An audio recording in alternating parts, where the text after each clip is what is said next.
Arts Festival Day.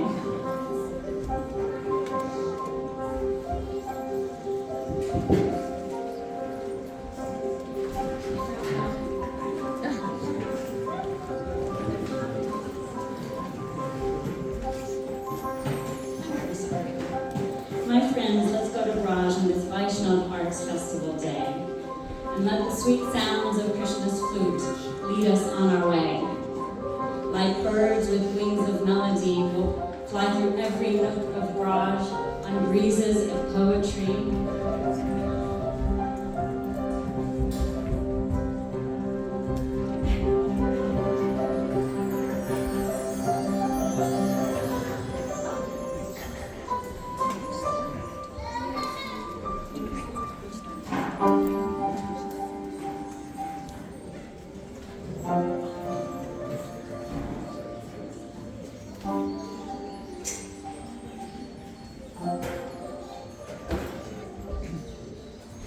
As Balaram and Krishna reached the second childhood stage, Pogunda, meant for children, ranging 6 to 10 in age.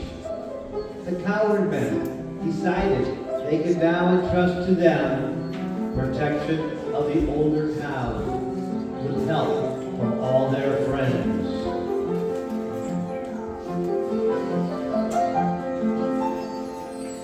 Each day, the happy convoy took Vrindaban's forest path as Krishna played his flute and the others sang along and laughed. The fruit and flower-laden trees, full branches near the ground, appeared to reach for Krishna's feet by humbly bowing down. The crystal lakes had waters that relieved all of one's fatigue and seemed as clean and sacred as the minds of devotees. The breezes carried floral scents of pleasure and intrigue. The woods were packed with vegetables, flowers, birds, and bees. Krishna said to Balaram, "These bees that buzz around you seem to be extremely wise. They must have been great sages in their recent former lives. For now they will not leave you as they loudly sing your praise, despite your skillful cover as a cowherd boy at play." The peacock stepped before you as they dance in ecstasy. The deer, who look like gopis, gaze at you most lovingly. The cuckoos sing out Vedic hymns to welcome you today. For great souls welcome great souls to their homes in all these ways. Your footprints bless Vrindaban's soil. Your hands her shrubs and trees. Your glances lead her rivers, hills, and animals, all quite pleased. You favor all the gopis with embraces from your arms, which Lakshmi, Queen of Wealth, can't get despite her matchless charms. Thus, Krishna praised his elder brother in a mood of fun, and then began to laugh and joke, amusing everyone. These peacocks, they cannot dance, so watch me closely now. With squeals of joy from all the boys, he tried to show them how. After their play, Krishna sometimes lay 'neath a shady branch and let the cowherd boys massage his legs. They just loved the chance. Some boys would sing while others banned, their hearts infused with joy, as Krishna took their service as a simple cowherd boy.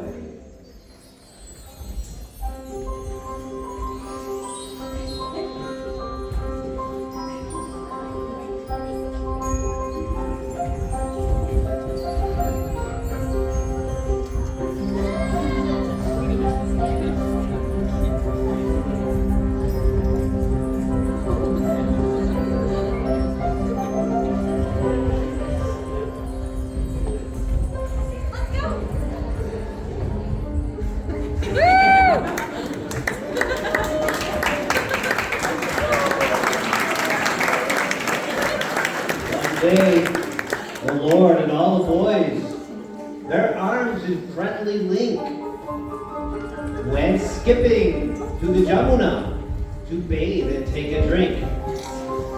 The sun was hot, the water cool, but as they gulped it down, the boys and cows all suddenly collapsed upon the ground.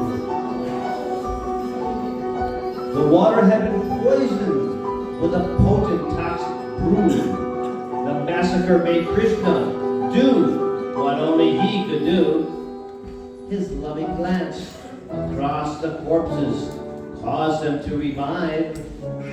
The boys stood up and saw, by Krishna's grace, they were still alive.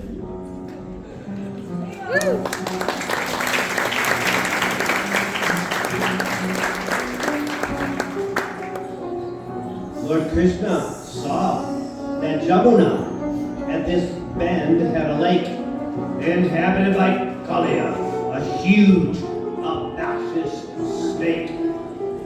So toxic was this Kaliya, when birds flew overhead, they passed through clouds of venom and hit the water dead.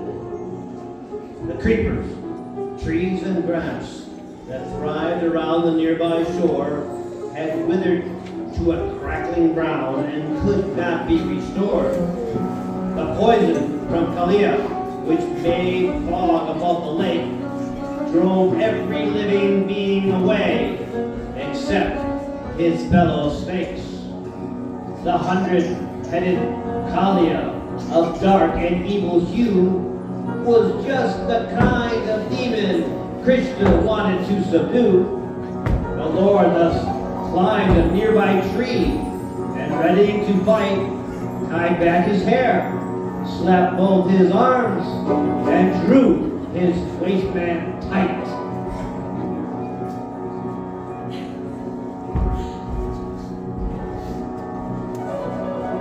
As Krishna dove into the toxic lake, all in a flash, a tidal wave of poisoned water hit the shore and splashed. Then Krishna churned and swirled the plastic waters round and round, antagonizing Kaliya, whose ears picked up the sound. The serpent couldn't fathom such a boy in yellow dress, and played within his poison lake in utter fearlessness. The chilly serpent blood of Kaliya began to boil. He then bit the Lord upon his chest and wrapped him in his coil.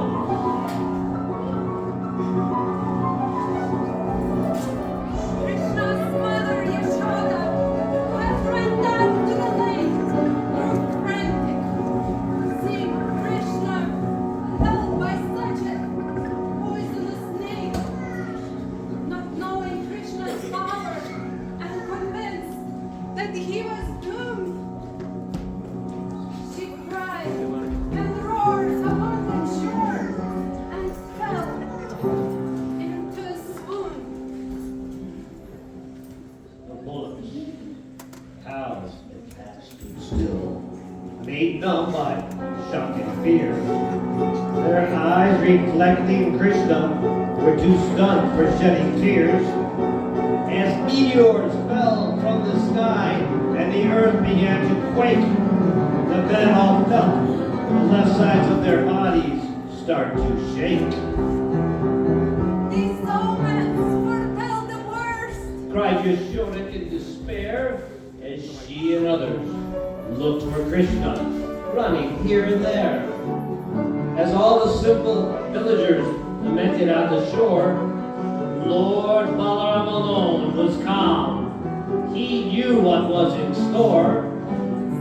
For 2 full hours, Krishna stayed within the serpent's grasp until he saw his devotees were ready to collapse. Responding to his parents and his friends' excessive grief, Lord Krishna promptly freed himself to everyone's relief.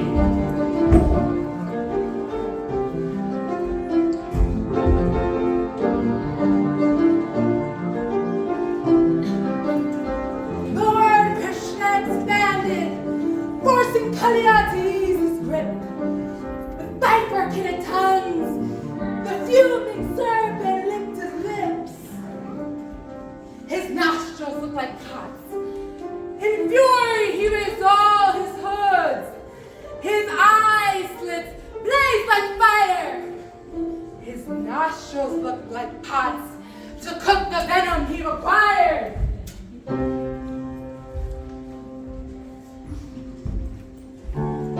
Despite the fearsome sight, the Krishna danced around and played. The arrogant serpent tried to bite, but Krishna danced away. Like Garuda, who plays with snakes before they are devoured, or Krishna played with Kaliya, who slowly lost his power. The 100-headed serpent, who was angry, fierce, and proud, now felt defeat from Krishna's feet, which forced his legs to bow. Each time the serpent raised the hood to show he disapproved, the Lord would probably smash it with another graceful move. Soon, Kaliya began to vomit, poisoned, bloody mess. With broken hoods, he understood in absolute distress. That Krishna is the master of all things that move or sit. I, the serpent king, think I must repent, maybe submit. His wives, the Nagapatis, had been ready, even pleased, to lead their serpent husband and his foul activities. But as his dark expression eased, with hopes he'd change his ways, they spoke to Krishna, though their clothes and hair were disarrayed.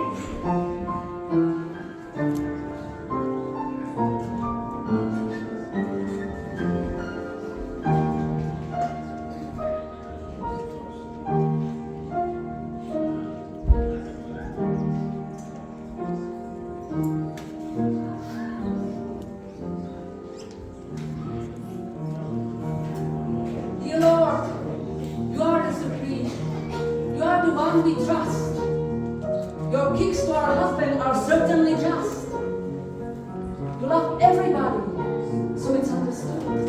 When you punish someone, it's for their own. Your punishment throw away all the sins our husband has done in his slippery skin.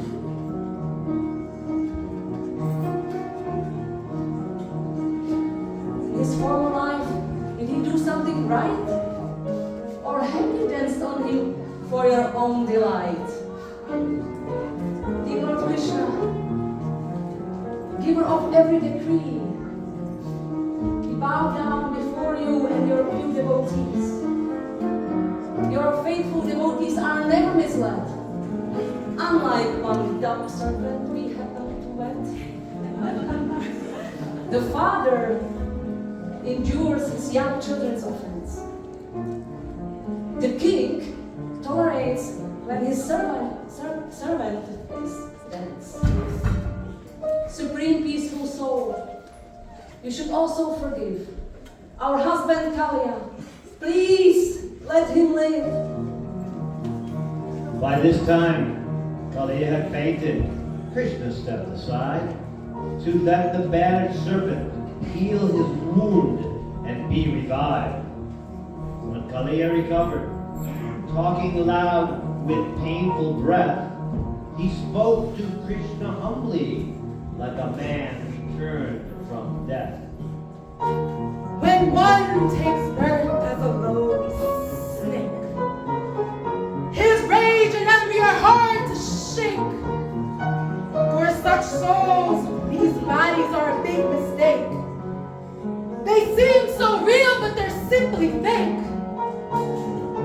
I am not this snake body. I'm a soul. My fantasy made me lose control. My Lord, you know all there is to know. I'll take the punishment you bestow.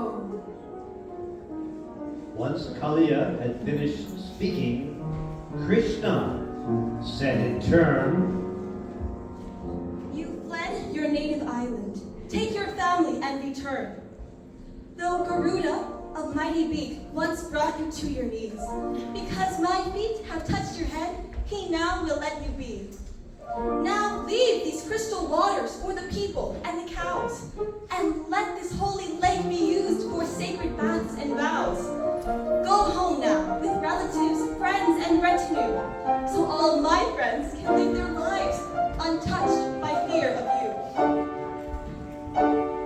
The serpent and his wives were glad to end the deadly fight, so they all worshiped Krishna with respect and with delight. They offered Krishna necklaces with ornaments and gems, and circumambulated him again and yet again.